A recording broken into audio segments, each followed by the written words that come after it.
To my YouTube channel Nivedita education corner. चलिए आज electricity के पार्ट 4 को कवर करते हैं। पिछले क्लास में मतलब इलेक्ट्रिसिटी के पार्ट 3 में मैंने रेजिस्टेंस एंड ओम्स लॉ को कवर किया था। आज उसी सीरीज़ को आगे बढ़ाते हुए पार्ट 4 लेकर आए हैं, जिसमें हम इलेक्ट्रिसिटी के कुछ और टॉपिक्स को डिस्कस करेंगे। तो चलिए स्टार्ट करते हैं इलेक्ट्रिसिटी पार्ट 4 को ओम्स लॉ के साथ। मैंने पिछले क्लास में ओम्स लॉ को डिस्कस किया था, जिसमें मैंने बताया था कि ओम्स लॉ क्या है और उन्होंने क्या थ्योरी दिया था। ओम्स लॉ के बेसिस पे हम कह सकते हैं सर्किट को या फिर कंडक्टर को हम दो पार्ट में डिवाइड करते हैं। मतलब on the basis of the Ohm's law types of circuit हमको देखनी है, या फिर आप इसको टाइप्स ऑफ कंडक्टर भी बोल सकते हैं। तो चलिए देखते हैं क्या है टाइप्स ऑफ सर्किट या फिर types of conductor according to Ohm's theory या ओम्स लॉ। तो फर्स्ट ओम्स के थ्योरी के अकॉर्डिंग अगर हम देखें तो हमने किसी भी कंडक्टर या सर्किट को दो पार्ट में डिवाइड किया है। पहला हमारा बनता है, जैसा कि आपको स्क्रीन पे दिख पा रहा होगा, पहला हमारा बनता है ओमिक सर्किट और दूसरा बनता है नॉन ओमिक सर्किट। ये एक ऐसी थ्योरी है जिसका डिफिनीसन उसके आप समझ सकते हैं कि उसके टाइप्स जो उसके पार्ट हमने ओमिक बोला, ये इसके डिफिनीसन को इसी के अंदर इसके डिफिनीसन हमको दिख पा रही है, नॉन ओमिक के अंदर ही इसके डिफिनीसन दिख पा रही है। तो हमको इसके डिफिनीसन को बहुत लर्न या प्रिपेयर या दिमाग पे रखने की ज़रूरत नहीं है। ओमिक नॉन ओमिक इसके ऐसे नाम दिए गए हैं, ऐसी इसकी हेडिंग है कि इसके अंदर इसके डिफिनीसन समझ में आ जाती है। कोई सर्किट हो या कंडक्टर हो, यदि ओम्स लॉ से वो सेटिस्फाई होती हो। ओम्स लॉ आप जानते हो क्या है? ओम्स लॉ का मतलब क्या हुआ? V equal to I R. यदि हमारे पास कोई circuit V equal to I R से सेटिस्फाई होती हो, मतलब सर्किट ओम्स लॉ को फॉलो करता हो, then circuit is called ohmic circuit. And यदि सर्किट ओम्स लॉ को फॉलो न करे, then circuit is called non ohmic circuit. मतलब अगर हम बात करते हैं तो the conductor which obey Ohm's law, अगर कोई कंडक्टर हमारे पास या कोई सर्किट है वो ओम्स लॉ से सेटिस्फाई होता हो, ओम्स लॉ के रूल को फॉलो करता हो, तो उस केस में हम कहते हैं वो ओमिक सर्किट है। और आपको याद दिलाने की ज़रूरत नहीं है, आपको ये ध्यान पे होगा Ohm's law V equal to I R था। ओम्स ने अपनी theory at a constant temperature दिया था। पिछले क्लास में मैंने ओम्स थ्योरी पे डिस्कस किया था, एक बार आप विजिट कर लीजिएगा इसके पार्ट 3 को, तभी आप पार्ट 4 देखिएगा, ज़्यादा क्लियरिटी आपको हो पाएगी। नॉन ओमिक सर्किट में अगर हमारे पास V equal to I R इस चीज़ को कोई भी सर्किट या कंडक्टर फॉलो नहीं करता है, तो हम बोलते हैं कि वो क्या हुआ? Non ohmic circuit. अगर हम एग्जाम्पल की बात करें तो सिल्वर से बना हुआ कोई सर्किट हो या सिल्वर कंडक्टर की बात करते हैं, मटेरियल की, एल्युमिनियम, कॉपर, आयरन, ये सारे हमारे क्या होते हैं? ओम्स लॉ से सेटिस्फाई होते हैं। अगर इन कंडक्टर का यूज करके हम कोई सर्किट बनाते हैं, then circuit is called ohmic circuit, और इस तरह के कंडक्टर को हम ओमिक कंडक्टर बोलते हैं। नॉन ओमिक कंडक्टर की बात करते हैं तो डायोड, ट्रायोड। शायद दिक्कत होगी क्लास 10th के बच्चों को डायोड और ट्रायोड समझने में, क्योंकि ये 12th क्लास से इसमें 12th क्लास में ये आ जाता है। तो डायोड, ट्रायोड, ट्रांजिस्टर, 10th के अकॉर्डिंग अगर आप समझना चाहें तो फिलामेंट ऑफ बल्ब होते हैं, इलेक्ट्रोलाइट्स होते हैं। ये ऐसे होते हैं जो कि नॉन ओमिक होते हैं कंडक्टर, या फिर इस सर्किट को हम बोलते हैं कि ये नॉन ओमिक सर्किट होते हैं। इनसे जो भी सर्किट तैयार किया जाएगा नॉन ओमिक सर्किट। आप ध्यान पे रखिएगा, 10th क्लास के बच्चों को तो हम यही कहेंगे कि वो ये ध्यान पे रखेंगे कि बल्ब के जो फिलामेंट होते हैं, इलेक्ट्रोलाइट्स, जिसको वो जानते हैं, अपने सिलेबस में पढ़े हैं, इनमें से बल्ब के फिलामेंट, इलेक्ट्रोलाइट्स वगैरह को ध्यान रखेंगे कि ये नॉन ओमिक होता है, ये ओम्स लॉ से सेटिस्फाई नहीं होता है। अब आगे बढ़ते हैं, ये हमने समझा कंडक्टर या फिर ओम्स लॉ। अब नॉन ओमिक सर्किट और ओमिक सर्किट से रिलेटेड या कंडक्टर से रिलेटेड अगर हम एक ग्राफ ड्रा करते हैं तो किस तरह का ग्राफ मिलेगा? स्क्रीन पे आप देख पा रहे हो, इसको थोड़ा सा हम लोग समझ लेते हैं। ये हमारी एक्स एक्सिस है जो रिप्रेजेंट किसको करती है? ये बताती है एक्स एक्सिस की वैल्यू जो है वो बता रही है हमारे वी आई को, हमने यहाँ पर दिखा दिया आई। जो वाई एक्सिस है इसको हमने दिखा दिया किसको रिप्रेजेंट कर रहा? वी को। क्या कहा था ओम ने? ओम क्या कहे थे? ओम्स के अकॉर्डिंग अगर बात किया जाए तो ओम्स कहते कि V is directly proportional to I। ये ओम्स की थ्योरी थी। मतलब यदि V की वैल्यू को आप इंक्रीज करते हो, I की वैल्यू को आप इंक्रीज करते हो, तो उसी रेशियो में आपकी V की वैल्यू क्या होगी? इंक्रीज करती है। I हमारी यहाँ इतनी है तो V हमारा ये है, उसी रेशियो में इंक्रीज किया। I की वैल्यू ये है, ये जिस रेशियो में इंक्रीज किया V उसी रेशियो में इंक्रीज किया। I जिस रेशियो में यहाँ इंक्रीज करेगा V उसी रेशियो में इंक्रीज करेगा। अगर हम ओम्स थ्योरी को फॉलो करते हैं तो हमारा जो ग्राफ मिलता है वो बिल्कुल स्ट्रेट मिलता है। और आप जानते भी हो कि प्रोपोर्शनल के कोई भी ग्राफ आपको इस तरह से मिलते हैं। तो जिस रेशियो में V इंक्रीज किया है उसी रेशियो में I इंक्रीज किया है। इस तरह से अगर हम इस तरह के किसी भी कंडक्टर का ग्राफ ड्रॉ करते हैं, चाहे आयरन हो चाहे सिल्वर हो, किसी कंडक्टर का ग्राफ ड्रॉ करते हैं तो हमको इस तरह के उसके ग्राफ मिलते हैं। और इस ग्राफ को हम कहते हैं कि ये हमारे ग्राफ कैसे हैं, ओमिक ग्राफ हैं। नॉन ओमिक ग्राफ में चूंकि ये ओम्स लॉ से सेटिस्फाई नहीं होता है, इसलिए V और I के बीच में डायरेक्टली प्रोपोर्शनल का रिलेशन नहीं बनता है। अगर इसको हम I लेकर चलते हैं और इस एक्सिस को अगर हम V लेकर चलते हैं तो इसमें हम क्या देखेंगे कि ये सर्किट ओम्स के रूल से सेटिस्फाई नहीं होता है। मतलब V और I के बीच में डायरेक्टली प्रोपोर्शनल का रिलेशन नहीं होता। I और V एक रेशियो में इंक्रीज नहीं कर पाते हैं, जिसके वजह से इस तरह के सर्किट का अगर आप ग्राफ ड्रॉ करते हो तो वो ग्राफ आपको स्ट्रेट न मिल करके कुछ कर्व शेप में मिलता है। ये हमारा क्या हुआ, नॉन ओमिक कंडक्टर के ग्राफ हुए। ये कैसा ग्राफ होगा, ये ओमिक कंडक्टर का ग्राफ होगा। इस ग्राफ की आप बात करते हो तो ये नॉन ओमिक कंडक्टर का ग्राफ होगा। आप ध्यान पे रखिएगा, ohmic conductor directly proportional, V और I के बीच में डायरेक्टली प्रोपोर्शनल का रिलेशन होता है, सो इनके बीच में जो भी ग्राफ ड्रॉ होगा वो स्ट्रेट चलेगा। नॉन ओमिक में ये डायरेक्टली प्रोपोर्शनल नहीं हो पाते हैं, सो इनके बीच में कोई भी ग्राफ ड्रॉ होता है तो वो कर्व शेप में जाता है। चलिए आगे बढ़ते हैं। अगर हम ओम्स लॉ के कुछ और टॉपिक्स पे डिस्कस करते हैं तो ओम्स लॉ के एक हमारे पास एक आपको मेमोरी में रखने के लिए एक हमारी टॉपिक चलती है ओम्स लॉ ट्रायंगल।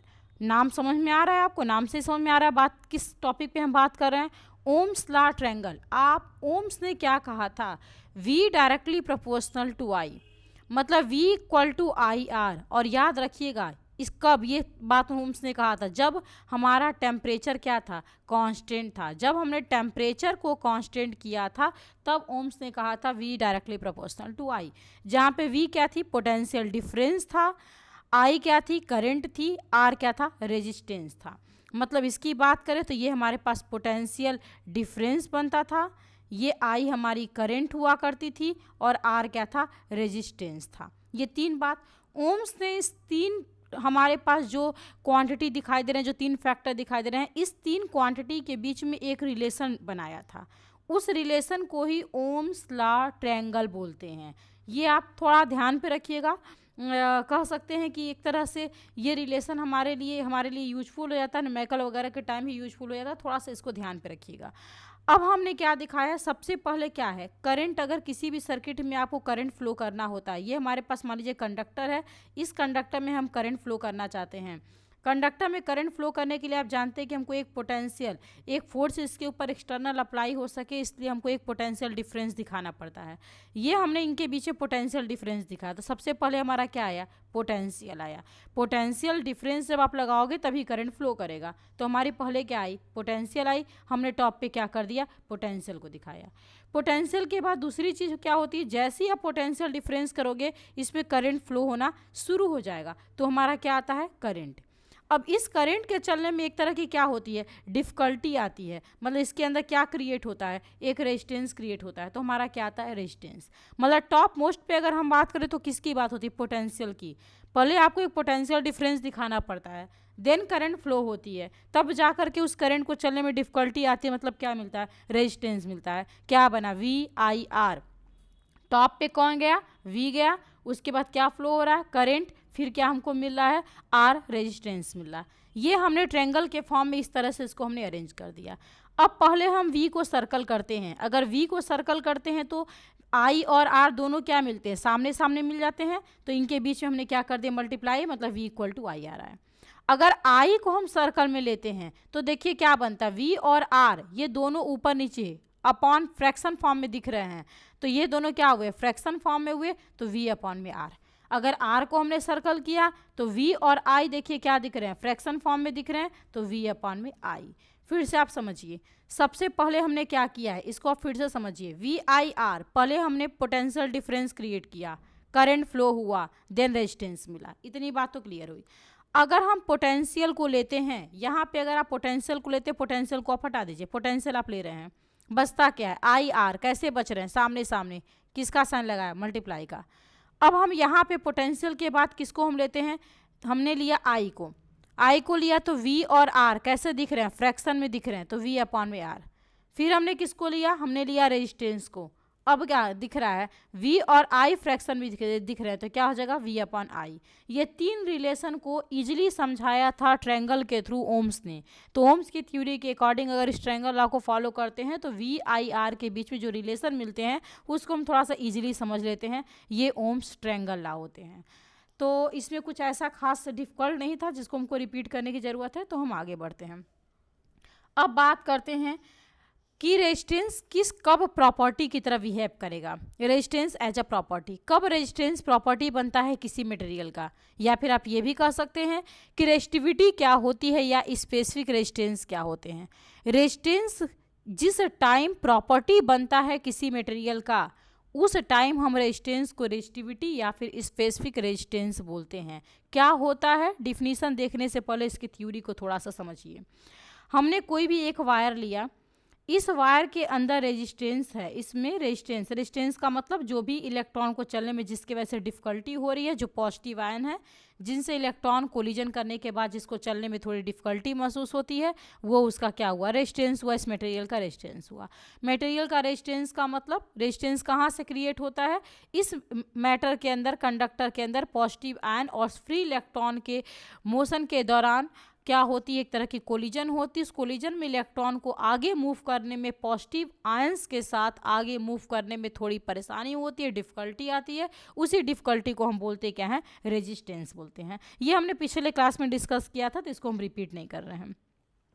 अब हमारे पास ये एक हमने कंडक्टर दिखाया, यदि इस कंडक्टर का क्रॉस सेक्शन एरिया, ये लेंथ, सॉरी पहले लेंथ को लेते हैं, इसके यदि लेंथ को हमने यूनिट कर दिया 1, और अगर हमने इसके क्रॉस सेक्शन एरिया को भी क्या कर दिया, यूनिट कर दिया, दोनों को हमने यूनिट लिया, उस समय इसके अंदर जो भी रेजिस्टेंस पाया जाएगा वो रेजिस्टेंस क्या कहलाएगा, वही रेजिस्टेंस कहलाएगा इसकी रेजिस्टिविटी या फिर स्पेसिफिक रेजिस्टेंस। वही हमारा क्या हो जाएगा, रेजिस्टिविटी होगा या फिर स्पेसिफिक रेजिस्टेंस होगा। मतलब एक वायर के अंदर रेजिस्टेंस है, आप जानते हो, उसी वायर के अंदर एक पर्टिकुलर कंडीशन हम अप्लाई कर देते हैं कि लेंथ और क्रॉस सेक्शन एरिया को हम कितना कर देते हैं, 1 कर देते हैं। उस समय उसके अंदर जो रेजिस्टेंस पाया गया वही हमारा क्या होगा, रेजिस्टिविटी। थोड़ा सा इस चीज़ को और हम कायदे से समझते हैं। अगर इसको हम थोड़ा सा और डिटेल में समझते हैं तो हम थोड़ा पीछे चलते हैं तो आपने आर के फैक्टर पढ़े थे।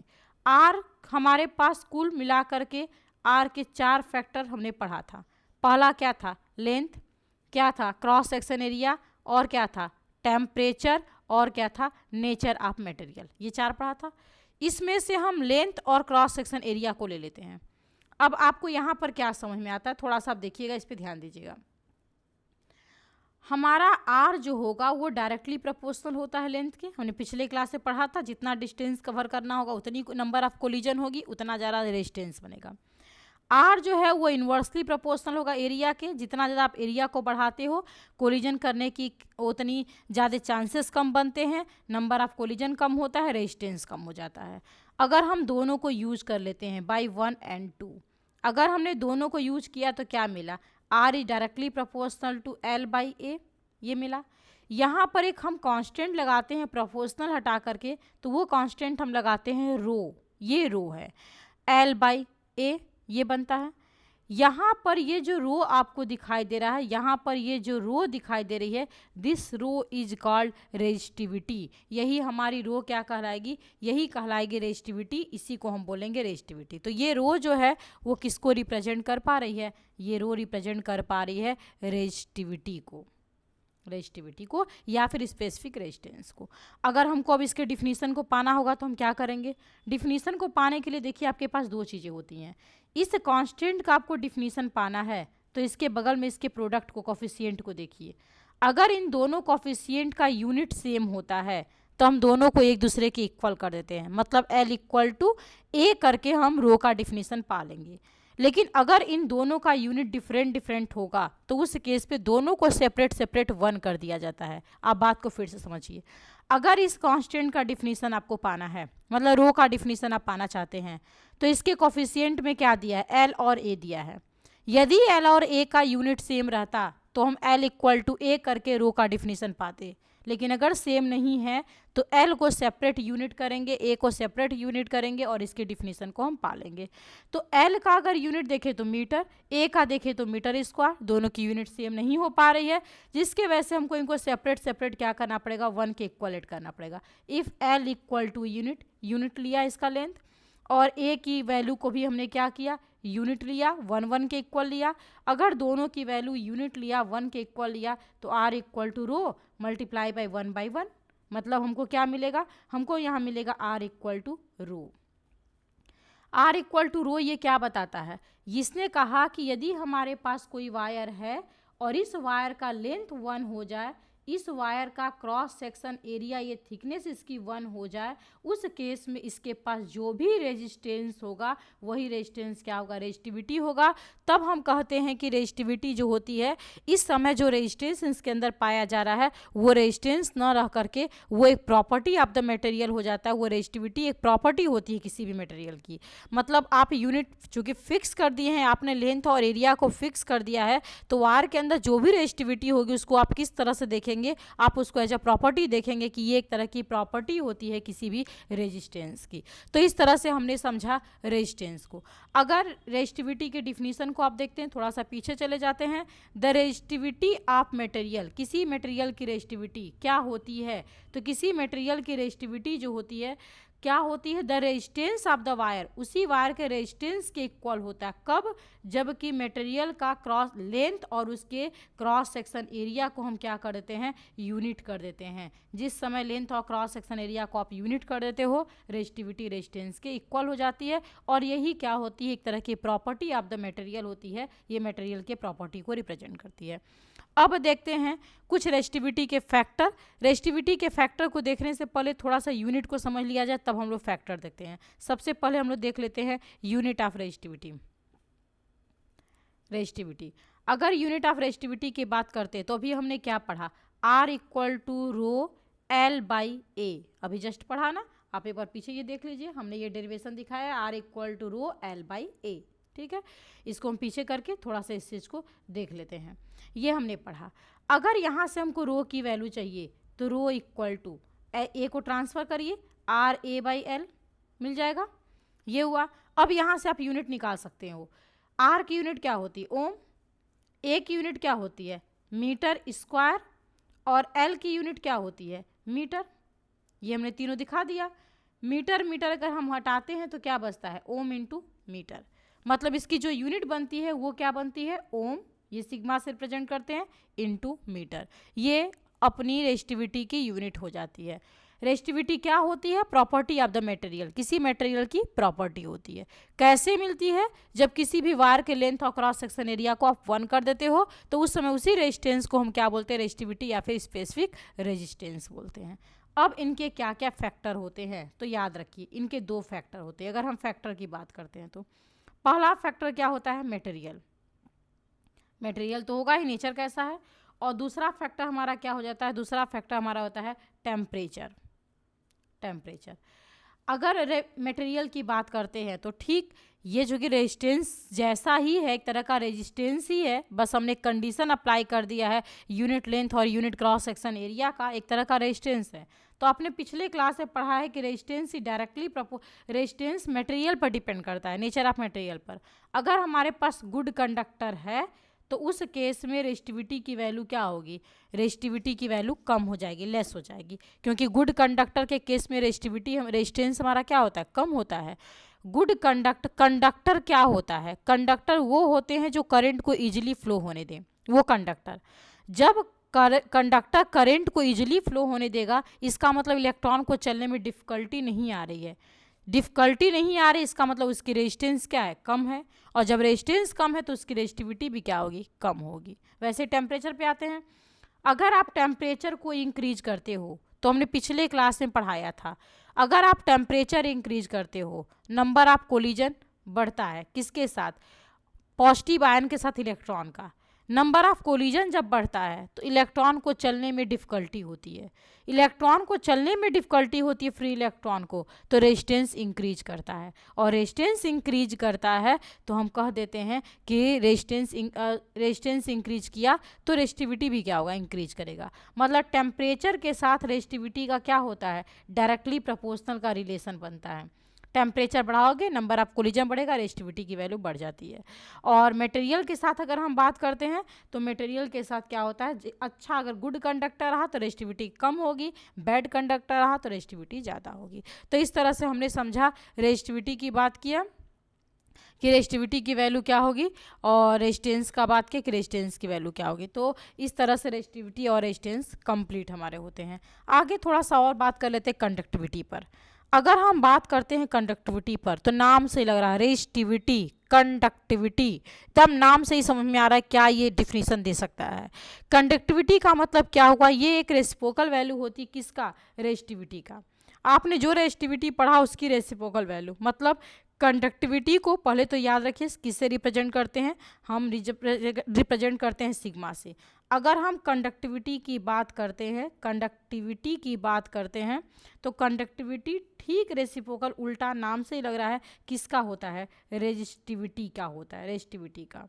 रेजिस्टिविटी को आप किससे रिप्रेजेंट करते थे, रो से, कंडक्टिविटी को याद रखिएगा किससे करते हैं, सिग्मा से। तो ये हमारे पास रेजिस्टिविटी कंडक्टिविटी के ठीक क्या होता है, रेसिप्रोकल होता है। हमारे पास 3 चीज़ें हो गई हैं, ध्यान से रखिएगा इसको, 3 चीज़ें हो गई। अच्छा मतलब इसको और अगर हम लिखते हैं डायरेक्टली प्रपोर्शनल हटा करके अगर हम वो करते हैं तो कांस्टेंट चूँकि यहाँ पे 1 यूज किया था इसलिए ये हमारा फार्मूला बन जाता है। यूनिट तो समझ में आ रहा है, इसकी यूनिट क्या बन सकती है। अगर आप यूनिट की बात करते हो तो रेजिस्टिविटी की यूनिट क्या होती है, सिग्मा इक्वल टू 1/रो। इसकी यूनिट हमने पढ़ा था, इसकी यूनिट ये क्या था, ओम इंटू मीटर था। इसकी यूनिट हमने पढ़ा था, ऊपर भेज दिया, क्या हो गया, ओम इनवर्स मीटर इनवर्स। ये इसकी अपनी क्या हो जाती है, यूनिट हो जाती है। तो अगर हम सिग्मा के यूनिट की बात करते हैं तो ohm inverse into metre inverse, ये इसकी अपनी यूनिट बनती है। कंडक्टिविटी जो इजीली करंट को पास करने दे, रेजिस्टिविटी जो करंट को इजीली पास ना करने दे, ये दोनों एक दूसरे के ठीक रेसिप्रोकल है। दोनों के कॉन्सेप्ट को हमने समझा, कंडक्टिव रेजिस्टिविटी को समझा। मतलब अगर अब तक की हम बात करते हैं तो हमने सबसे पहले रेजिस्टेंस को समझा था। रेजिस्टेंस किसके थ्योरी से आया था, तो ये ओम्स लॉ के थ्योरी से आया था। रेजिस्टेंस का हमने फैक्टर भी जाना, इसके 4 फैक्टर थे। फिर हमने ओम्स थ्योरी पढ़ा, ओम्स थ्योरी के अकॉर्डिंग हमने कंडक्टर को 2 पार्ट में डिवाइड किया, एक हमारा बना नॉन ओमिक। उसके बाद हमने क्या पढ़ा, उसके बाद हमने पढ़ा रेजिस्टिविटी क्या होती है, मतलब हमने क्या पढ़ा, रेजिस्टिविटी रो पढ़ा। फिर हमने रेजिस्टिविटी के 2 फैक्टर पढ़े। फिर हमने क्या पढ़ा, सिग्मा पढ़ा, कंडक्टिविटी, और इस कंडक्टिविटी के हमने 2 फैक्टर पढ़े। रेजिस्टेंस के 4 फैक्टर, रेजिस्टिविटी के 2 फैक्टर क्यों हो गए, क्योंकि इसमें से जो एल और ए था वो एल और ए इसके लिए कितना हो गया था, इसके लिए फिक्स हो गया था, इसकी वैल्यू 1 हो गई थी। तो बचता क्या हमारे पास, बचता 2 ही चीज़ है, एक बचता है टेम्परेचर, तो इसमें एक टेम्परेचर आ जाता है, एक क्या बच जा रहा है, एक हमारे पास बच जा रहा है नेचर, तो इसलिए इसमें क्या आ जा रहा है, एक नेचर आ जा रहा है। बाकी लेंथ और क्रॉस सेक्शन एरिया दोनों तो हमारा 1 था। तो आप रेजिस्टेंस में जो 4 फैक्टर पढ़े थे उसी 4 फैक्टर में से यहाँ पे हम 2 फैक्टर को हटा दिए, क्योंकि लेंथ और क्रॉस सेक्शन एरिया दोनों 1 हो जा रहा था, टेम्परेचर और नेचर की बात किया गया। इसी तरह से इसमें ये हमारा ठीक इसका रेसिप्रोकल था, तो इसमें हमने पढ़ा था कि सिग्मा इक्वल टू 1/रो था, यूनिट वगैरह हमने रिप्रेजेंट किया था। एक आर, अगर आर की यूनिट देखते हैं तो हमारा क्या बनता है, ओमेगा। फिर उसके बाद ये ओम की यूनिट होती है, रेजिस्टेंस की ये क्या होती है, सिंबल होती है, यूनिट की सिंबल होती है। उसके बाद दूसरा हमने क्या पढ़ा था, रो का मतलब रेजिस्टिविटी को पढ़ा था। फिर हमने क्या पढ़ा था, सिग्मा कंडक्टिविटी को पढ़ा था। ये ओम था, इसकी यूनिट की अगर बात करें तो क्या था, ओम इंटू मीटर था। इसके यूनिट की बात करें तो क्या था, ओम इनवर्स था, मीटर इनवर्स था। इस तरह से हमने ये सारे टॉपिक, एक बार आप इसको देख सकते हैं, ये सारे टॉपिक हमने पढ़े थे, टाइप्स ऑफ कंडक्टर वगैरह को लेकर के। ये शुरू से हमने सारे पढ़े थे टॉपिक, और इसके पहले के जो भी टॉपिक है मैंने पिछले क्लास में उसको डिस्कस कर लिया था। उम्मीद है आपको ये क्लियर समझ में आ गया होगा। नेक्स्ट क्लास में फिर नेक्स्ट टॉपिक के साथ फिर मुलाकात होती है, तब तक के लिए thank you so much and bye bye.